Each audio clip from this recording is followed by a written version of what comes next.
بسم اللہ الرحمن الرحیم۔ السلام علیکم۔ زندگی بھی ہمیں کیا کیا رنگ دکھاتی ہے، اور جب سر پہ باپ نہ رہے تو رنگ اور زیادہ عجیب ہو جاتی ہے۔ میں اپنے والدین کا اکلوتا بیٹا تھا، اور میری پیدائش کے 4 سال بعد ہی میرے والد فوت ہو گئے تھے۔ اور جب میں نے ہوش سنبھالا تو گھر میں خود کو اپنی ماں کو ہی دیکھا۔ گھر اپنا تھا، اس لیے ہم دونوں کو اس بات کی فکر نہیں تھی۔ میری ماں ایک جگہ ٹیچر تھیں، اور اس طرح ہمارے گھر کا خرچہ چلتا رہتا تھا۔ باپ کیا ہوتا ہے اور اس کا پیار کیا ہوتا ہے، یہ میں زیادہ نہیں جانتا تھا کہ میں نے زندگی میں باپ کا پیار نہیں دیکھا تھا۔ میرے لیے میری ماں اور باپ سب کچھ میری ماں ہی تھی۔ زندگی بہت اچھی گزر رہی تھی، اور شاید ایسے ہی گزرتی رہتی اگر وہ حادثہ ہماری زندگیوں میں نہ ہوا ہوتا۔ میں اس وقت 12ویں کلاس میں پڑھتا تھا، اور ایک دن کالج سے جب میں گھر واپس آیا تو مجھ سے آگے ہی آگے یا میرے ساتھ ہی ماں بھی اسکول سے آیا کرتی تھی۔ لیکن جیسے ہی میں گھر میں داخل ہوا تو تھوڑی ہی دیر بعد ماں بھی گھر میں داخل ہوئی، اور ان کو دیکھ کر میں حیرت زدہ رہ گیا۔ یوں لگتا تھا جیسے کسی نے ان کے جسم کا سارا خون نچوڑ لیا ہو، یا پھر وہ کسی چیز سے شدید خوف زدہ ہو۔ انہوں نے گھر کے ساری کھڑکیاں دروازے بند کیے، اور مجھے بھی پکڑ کر کمرے میں لے گئیں، اور ایک کمرے کا دروازہ بھی بند کر دیا۔ میں نے ان سے بار بار پوچھا کہ کیا ہوا ہے، ایسا کیا ہوا ہے، لیکن وہ کچھ بھی نہیں بتا رہی تھیں۔ بس وہ مجھے گلے لگا کر رو رہی تھی۔ مجھے لگا کہ میری ماں کسی سے ڈر گئی ہے، لیکن جوان بیٹے کے ہوتے ہوئے ان کا کسی سے ڈر جانا کچھ عجیب بات تھی۔ جب میں بچہ تھا اور وہ جوان تھی، تب تو کبھی میں نے ان کی کبھی ایسی کوئی حالت نہ دیکھی، تو آج ایسا کیا ہو گیا تھا؟ میرے بار بار پوچھنے پر بھی ماں نے کچھ جواب نہ دیا۔ میں نے ان کو پانی وغیرہ پلایا، اور کچھ دیر بعد ماں نارمل ہو چکی تھی۔ مجھے لگا کہ عورت ہے، شاید کوئی جانور وغیرہ دیکھ لیا ہوگا، اور اکثر گلیوں میں آوارہ کتے بھونکتے ہیں۔ اور یہ بات تو میں بھی جانتا تھا کہ میری ماں تو کتوں سے بہت ڈرتی تھی، اس لیے میں نے خود ہی سارا اندازہ لگایا اور مطمئن ہو گیا۔ لیکن مجھے کیا معلوم تھا کہ میری زندگی سے بھی اطمینان ہمیشہ کے لیے رخصت ہونے والا ہے۔ نہ ہی ماں نے اس بارے میں کچھ بتایا، اور نہ ہی میں نے کچھ پوچھا، اور میں بات کو ٹال گیا، جو کہ ویسے بھی میرے سیکنڈ ایئر کے پیپر ہونے والے تھے، اور میرا سارا دھیان پیپر میں تھا۔ لیکن پیپر کے دوران بھی مجھے ماں بہت زیادہ پریشان نظر آئی تھی۔ کبھی لگتا کہ وہ بہت پریشان ہے، اور کبھی لگتا کہ وہ بہت خوش ہے۔ مجھے سمجھ نہیں آتی تھی کہ ماں کے ساتھ ہو کیا رہا ہے، اور وہ مجھے بتا کیوں نہیں دیتی، کیونکہ آخر کیوں وہ اندر ہی اندر سب کچھ سہ رہی ہیں۔ اور پھر ادھر میرے پیپر سٹارٹ ہوئے تو ماں نے اپنی ریٹائرمنٹ کے لیے درخواست جمع کروا دی۔ ماما کی اس حرکت پر میں انتہائی حیران ہوا کہ وہ سب کیوں کر رہی ہیں۔ ابھی تو آگے میری پڑھائی رہتی ہے، اور ہمیں پیسوں کی ضرورت ہے۔ ایسے کیسے چلے گا؟ پڑھائی کیسے مکمل ہوگی؟ اور جب یہی بات میں نے ان سے کہی تو انہوں نے کہا کہ تمہیں پریشان ہونے کی ضرورت نہیں ہے، تمہاری پڑھائی میرا مسئلہ ہے، لیکن اب ہم مزید یہاں نہیں رہ سکتے۔ مجھے اس بات نے حیرت میں مبتلا کر دیا کہ جہاں پر میں بچپن سے رہتا آ رہا ہوں، جس کی محلے میں، جس گھر میں ماں نے اپنی پوری جوانی گزاری ہے، وہاں پر وہ اب نہیں رہنا چاہتی۔ آخر ایسا کیا ہوا ہے؟ لیکن ماں کی کسی بات کا اچھے سے مجھے جواب نہیں مل رہا تھا۔ میں ان سے کوئی بات نہیں کر سکتا تھا، اور ماں کو لگتا تھا کہ جیسے کسی اور ہی دنیا میں ہے۔ وہ نہ صرف اپنی نوکری چھوڑنا چاہتی تھی، بلکہ وہ پراپرٹی ڈیلر سے بات کر کے یہ گھر بھی سیل کروانا چاہ رہی تھی۔ اور میں جب بھی سوال کرتا تو ماں ہمیشہ ایک ہی جواب دیتی کہ تم خاموش ہو جاؤ، تم ابھی بچے ہو، تمہیں کچھ معلوم نہیں ہے۔ لیکن اندر ہی اندر میں پریشان تھا اس چیز سے، کیونکہ میں اب کوئی بچہ تو رہا نہیں تھا، اچھا خاصا جوان لڑکا تھا، اور مجھے معلوم تھا کہ ماں کے ساتھ کوئی مسئلہ تو ہے۔ لیکن ہاں، وہ اپنا مسئلہ مجھے بتا نہیں رہی تھی۔ وقت ویسے ہی گزر رہا تھا کہ ماں نے اس گھر کو بیچ دیا، اور نئے مالک مکان سے کچھ ٹائم لے لیا۔ جب تک میری تعلیم مکمل نہیں ہو جاتی، اور جس کو اس نے مکان بیچا تھا اس کے ذریعے دوسرے شہر میں مکان خرید بھی لیا۔ اور یہ بات مجھے معلوم نہیں تھی۔ میں تو پریشان تھا کہ گھر بیچنے کے بعد ہم کہاں جائیں گے، اور اسی وجہ سے شاید میری توجہ پیپر سے بھی کم ہو رہی تھی۔ لیکن ماں کو تو جیسے کسی چیز کی پرواہ نہیں تھی۔ کبھی کبھار رات کو مجھے یوں لگتا کہ ماں کے کمرے سے باتوں کی آواز آ رہی ہے، لیکن ایسا ہونا ممکن نہیں تھا۔ میں نے 2 دفعہ ماں سے پوچھ بھی لیا تو ماں کا ایک ہی جواب ہوتا تھا کہ میں بوڑھی ہوتی جا رہی ہوں، شاید تھک جاتی ہوں تو نیند میں بولتی ہوں۔ اور میں نے بھی کبھی تجسس نہیں کیا تھا کہ ماں کے کمرے میں جھانک کر دیکھ لوں، کیونکہ ماں کی ساری جوانی میرے سامنے ہی تھی اور اس عمر میں ان پر شک کرنے کا کوئی سوال ہی پیدا نہیں ہوتا تھا۔ لیکن دن بدن میری ماں کی حرکتیں مشکوک ہوتی جا رہی تھیں۔ میری وہی ماں جو جوانی میں بھی شوق رنگ نہیں پہنتی تھی، اب اکثر شوق رنگوں کے کپڑوں میں نظر آتی اور کبھی کبھار تو ہار سنگھار تک کر لیا کرتی تھی، اور ماں کی مشکوک حرکات نے مجھے نہ چاہتے ہوئے بھی ان پر شک کرنے پہ مجبور کر دیا۔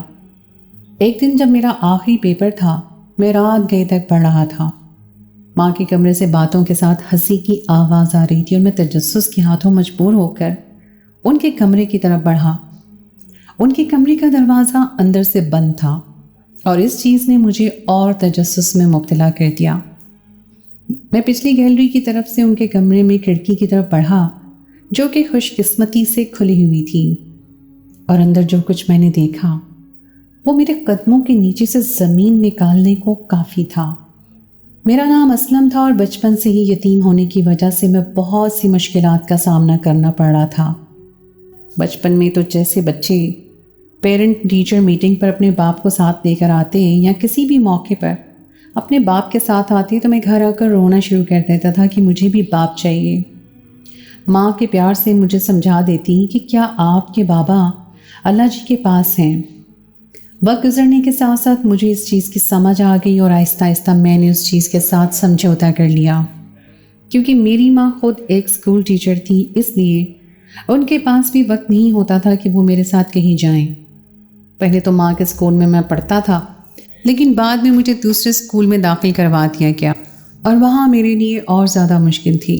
لیکن 7ویں 8ویں کلاس تک پہنچنے تک میں اتنا سیٹل ہو چکا تھا کہ اپنے مسائل خود حل کرتا، کیونکہ مجھے احساس ہو گیا تھا کہ ماں نے صرف میری خاطر دوسری شادی نہیں کی ہے اور مجھے پالنے کے لیے انہوں نے اپنی جوانی کی قربانی دے دی ہے۔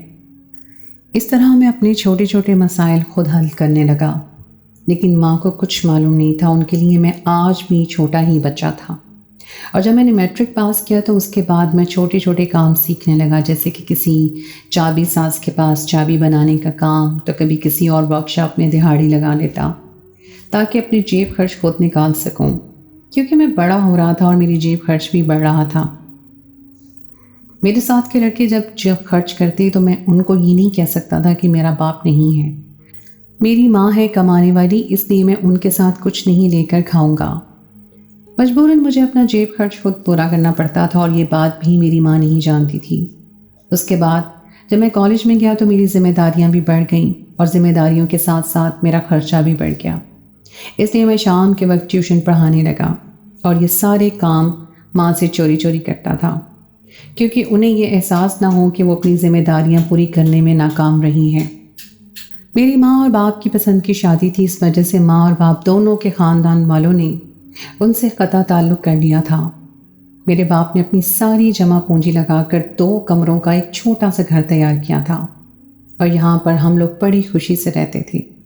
لیکن ایک کار ایکسیڈنٹ میں میرے باپ کو وفات ہو گئی اور اس کے بعد میری ماں اور باپ دونوں کے خاندان والوں نے ہم دونوں کو اپنانے سے انکار کر دیا اور ماں نے ایک اسکول میں نوکری شروع کر دی۔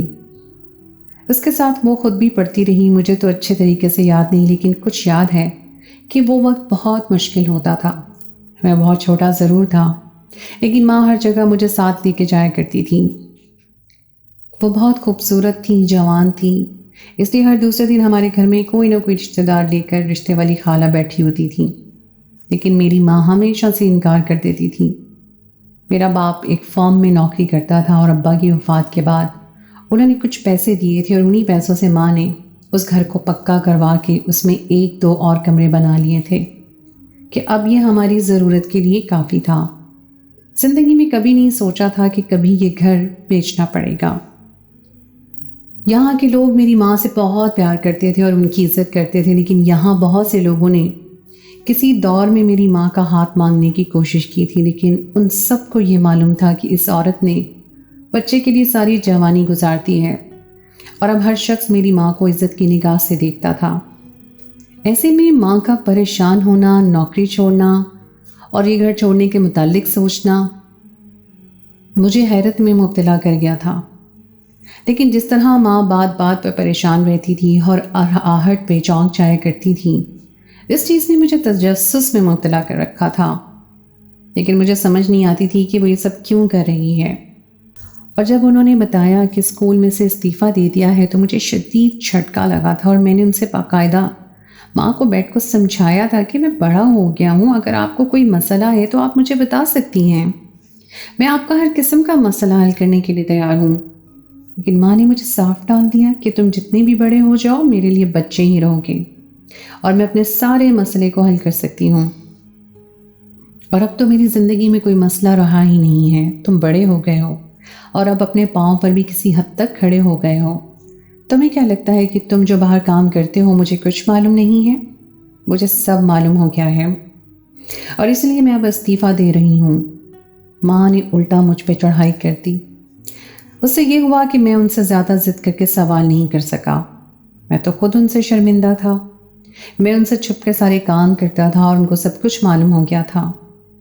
ان دنوں ہم دونوں ہی ایک دوسرے سے نظریں چرائے پھرتے تھے، کیونکہ مجھے لگتا تھا کہ میں نے ماں کو انجانے میں دکھ دے دیا ہے، اور ماں تو نہ جانے کس پریشانی میں تھی، نہ ہی پہلے کی طرح بیٹھ کر مجھ سے باتیں کرتی تھی، بس کسی الگ ہی دنیا میں رہتی تھی۔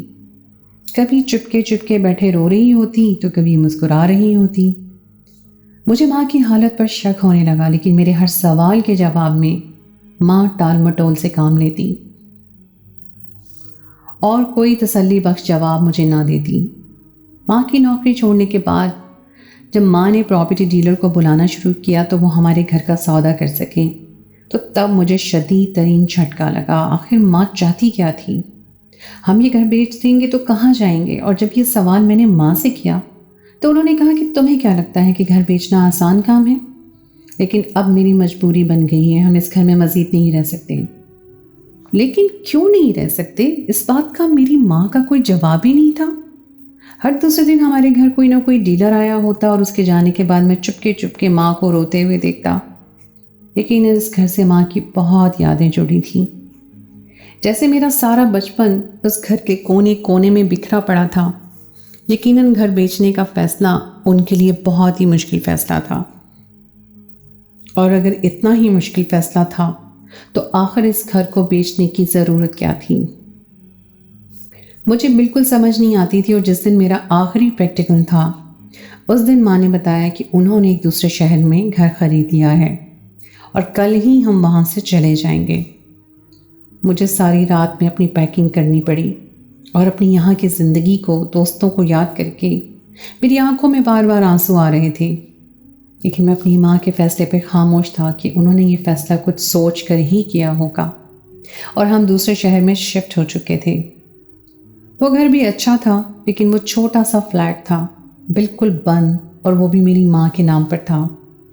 وہاں آنے کے 2 دن تک ہم لوگ سیٹنگ نہیں کرتے رہے، اور تیسرے دن پڑوس کی ایک عورت آ گئی اور ان کی ماں سے اس طرح دوستی ہو گئی جیسے صدیوں سے سہیلیاں ہوں۔ ویسے بھی کوئی وہ عمر رسیدہ نہیں تھی۔ مجھے معلوم ہوا کہ وہ ساتھ والے حاجی صاحب کی بیوی ہیں، تو میں حیران رہ گیا، کیونکہ حاجی صاحب تو کافی عمر کے لگتے تھے جیسے میری ماں، لیکن ان کی بیوی بہت کم عمر لگتی تھی، اور ہمیں یہاں آئے کچھ ہی دن ہوئے تھے، اور ہم لوگ کچھ تھوڑے بہت سیٹل ہوئے تھے کہ ایک دن وہی عورت اپنے ساتھ حاجی صاحب کو بھی لے کر آئی، اور دونوں کافی دیر بیٹھ کر باتیں کرتے رہے۔ میں نے اس چیز کا زیادہ نوٹس نہیں لیا، اور کچھ دن ٹھہر کر وہ میاں بیوی پھر ہمارے گھر آ گئے۔ وہ عورت اب تقریباً روز ہی ہمارے گھر آتی تھی، لیکن اب اس طرح ساتھ میں شوہر کو بھی لے کر چلی آئی، اور ان کو آنا مجھے عجیب لگتا تھا، کیونکہ پہلے تو کبھی ہمارے گھر میں کوئی مرد نہیں آیا تھا۔ بلا وجہ شروع سے ہی میری ماں کا یہ اصول تھا کہ وہ مرد کو گھر میں داخل نہیں ہونے دیتی تھی، تو پھر ان حاجی صاحب کو کیوں داخل ہونے دیتی تھی؟ لیکن میں ماں سے سوال بھی نہیں کر سکتا تھا، اور ویسے بھی ان دنوں میں کام کے سلسلے میں اور کالج میں داخلے کے سلسلے میں مصروف تھا کہ میں ساتھ ساتھ ISS کے لیے بھی تیاری کر رہا تھا۔ کیونکہ ماں تو اب استعفیٰ دے چکی تھی، اس لیے مجھے ہی اب گھر کو ہی چلانا تھا، اور ویسے بھی شروع سے میرا رجحان فوج کی طرف تھا، اس لیے میں اپنی مصروفیات میں بزی رہا۔